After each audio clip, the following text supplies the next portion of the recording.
আসসালামু আলাইকুম বন্ধুরা, দেখেন আজকে মাছ আমরা কিভাবে ফ্রাই করব।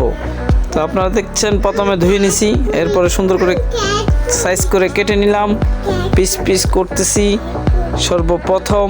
এরপরে দেখেন ভালো করে ধুয়ে নিলাম। ও আজকে স্পেশাল মালটা রস দিব আমরা মাছের মধ্যে। আপনারা খেয়েছেন কিনা কমেন্ট বক্সে জানাবেন। এরপরে আদা, মশলা, তেল, এরপরে মাছগুলো ভালো করে মাখাই নিলাম।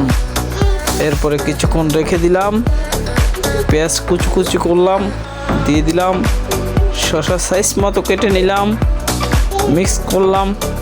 এরপরে দেখেন টমেটো একসাথে দিলাম, মরিচ সাইজ করে কেটে নিলাম, এরপর একসাথে করে দিলাম।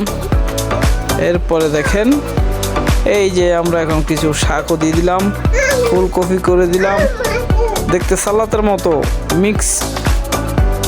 এরপরে এখন